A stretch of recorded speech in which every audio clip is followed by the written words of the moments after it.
Welcome back to All Shops, great and small.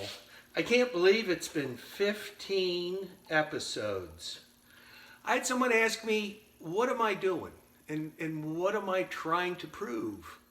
Well, I'm in the final year of a 4-year self-imposed sentence to the local school board. And before I was a Honda dealer for 35 years, I went to Penn State for 4 years to be an industrial arts teacher. Over the last 4 years, what I've probably realized more than anything is what a great teacher I had for a father. He had 10 kids and 200 employees at one time, but he didn't have a teaching degree, but he was always teaching. I love the look on a little person's face when they see their first motorcycle or bulldozer. Teaching's really about just introducing them to something, and the learning will take place.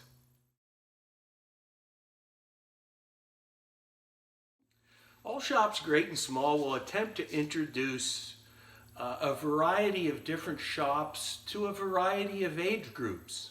Alternate goals showcasing the beauty of our area, the diversity of our craftspeople, but most of all the satisfaction and pride from building something and doing something with your hands.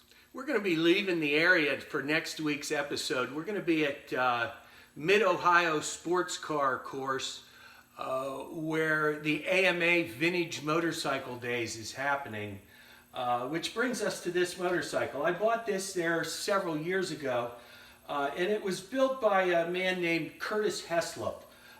Just a delightful person. He's probably close to 90 now. But it's called a Hessy because his name is Curtis Heslop.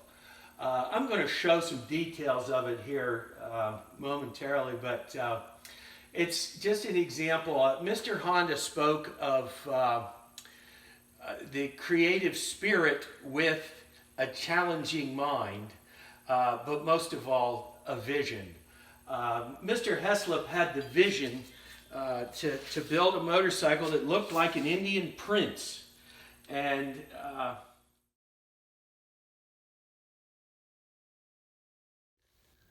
it started out as a Honda SL350 steering head, and it has the hubs off of an SL350.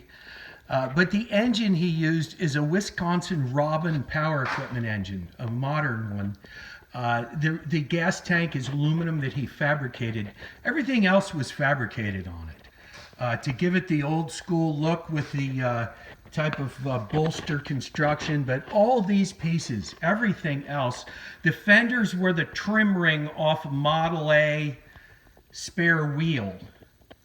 But all the rest of this, that's a BSA 3-speed transmission. And the way he uncovered the shrouding and all to make the engine look period correct is just, it's a work of art. I said, Mr. Heslop, you must have spaced your engine and transmission so you could use that side cover. He said, oh no, Bob, that's 2 cooking pans from Walmart. His ingenuity and craftsmanship to be able to shift it like the old Indian prince was, hand shift, and down here is your clutch, which is simply an over-center V-belt, a double V-belt that you push that down with an idler pulley, and all that does is activate the idler pulley. And unlike the original Indian Prince, this one has electric start.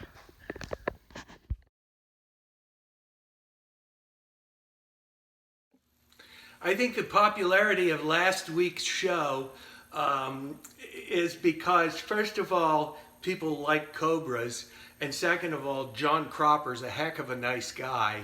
And we had 4,000 views on that show, by far the most that we've had. I appreciate it when you share our videos, and especially check us out on YouTube. We have all episodes on YouTube, and like us there if you would. And we'll see you next week at Mid-Ohio. It's going to be an exciting one. And until then, all shops, great and small.